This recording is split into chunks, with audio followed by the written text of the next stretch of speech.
Hello, it's Randi Rhodes. Here's a clip from our show, and go to randyrhodes.com for the whole thing and a podcast. Buy a stinking podcast. Mary had a little man. The fall. We believe that all men are created equal. To the magnificent mosaic that is America. From radio beacon to radio beacon. I have a dream today. Change has come to America. Believe me. Knock, knock. Who's there? It's a figment of your imagination. Randi Rhodes Show. Turn up your mind. We're also going to be looking into why were all of these 9 of the 12, I think, dismissed, which is an issue that we see constantly with some police departments, is that internal affairs complaints aren't followed through. What is this new information potentially about this police officer, Garrett Rolfe's history? What does it mean for the case? Well, it shows a pattern. As I said, in a lot of the cases that I've handled, the officer has a history of using excessive force or breaking rules or policies. The problem is that they stay on the force. Yes. And so this leads to what we all saw Saturday. Yes, exactly the point. This is why we need reform. You know, the videos that we have already seen of police violence are off the charts. It is so out of control. And now we're finding out that you've got the white supremacists, you've got the Civil War agitators, the Boogaloo boys, you got the Proud Boys, you got boys, you got white boys, you got militia boys, you got biker boys, all infiltrating these protests.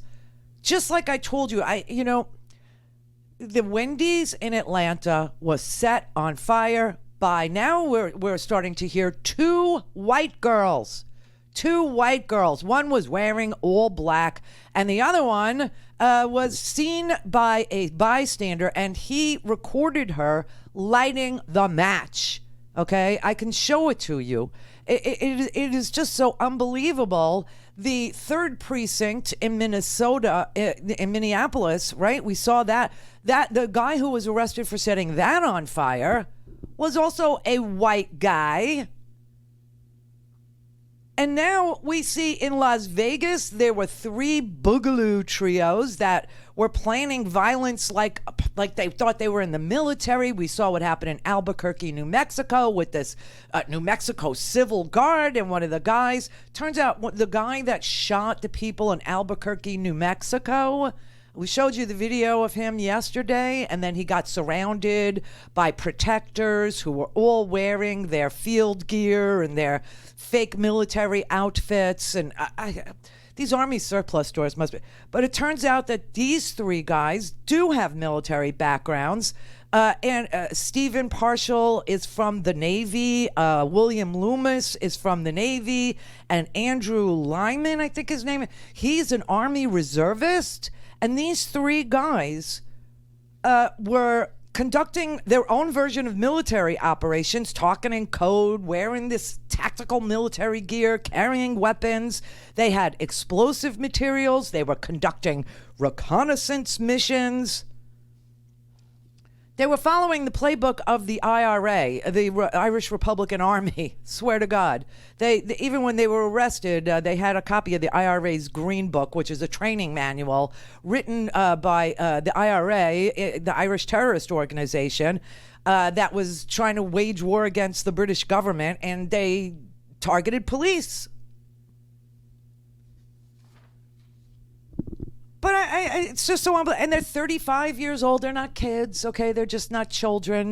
These people are just unbelievable. And one of the guys, the youngest guy, is 23 years old. He told the investigators after he got arrested that he organized the group. Now, one of the more common themes of all these guys, of all these places, Texas, Albuquerque, Oakland, California, where 2 Bay Area officers were shot and killed. Remember, the right wing was going crazy. Police officers, don't their lives matter?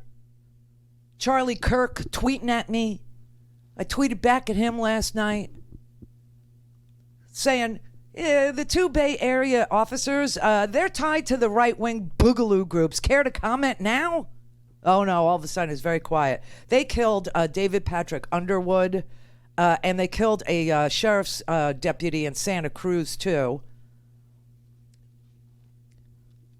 They're infiltrating all of these peaceful protests. Anyway, here's the video of the white woman who started the fire in Atlanta. We've obtained this new video shot by a Channel 2 viewer showing a better, clearer view of one of the women Atlanta police are searching for allegedly setting fire to this Wendy's. Here you can see her seconds later as she walks away from the building. Police also had previously released these photos of this woman, dressed in black, holding an aerosol can, her face covered. Atlanta Police Foundation President Dave Wilkinson was a career Secret Service agent. He tells me these women clearly stand out from the crowd of predominantly peaceful protesters. Yeah, there's no question about that. And when you see that video of the suspects and Crime Stoppers, they certainly look different. They certainly look dressed differently. For weeks, law enforcement have told us they suspect it's a small number of people, possibly associated with outside groups fueling the violence.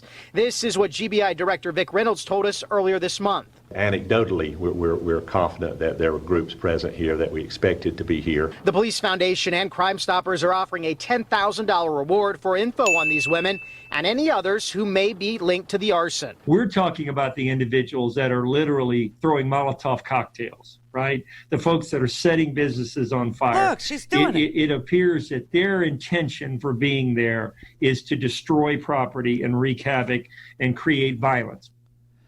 So here you have a group of protesters having to explain to the media, having to explain to cameramen who are also being attacked by the police, not by militiamen, not by boys, not by Proud Boys or Boogaloo Boys or Blue Boys or whatever's bothering them, right?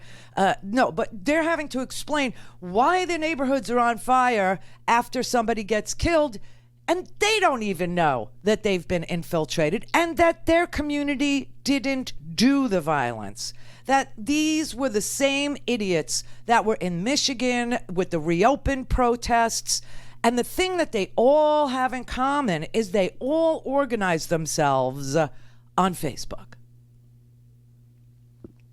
On Facebook. They're meeting each other on Facebook. They're organizing on Facebook. This is just so unacceptable. And so you've got these the two guys that were arrested after. You got one guy that was arrested in Albuquerque after the protest. He's an infiltrator. He shot a guy named Scott Williams. This guy's name is Stephen Ray Baca. Stephen Ray Baca. He's an infiltrator. You got this New Mexico civil guard, and they're going, oh, we didn't know him. We didn't know him. But you rallied around him, and you protected him after he shot a protester. And the right wing will tell you, well, that man deserved to be shot, Scott Williams did, because he hit Stevie Ray Baca with a skateboard. But what you don't know is the reason why Stevie Ray Baca was hit with a skateboard is because he had thrown a woman to the ground. Yeah.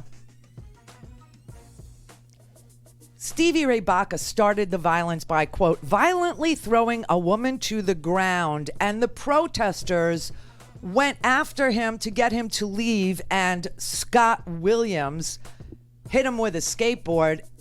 And then Stevie Ray Baca shot him. And this civil guard, oh, by the way, Stevie Ray Baca is a former city councilman candidate. Yeah. Go to RandiRhodes.com for the whole thing and a podcast. Buy a stinking podcast.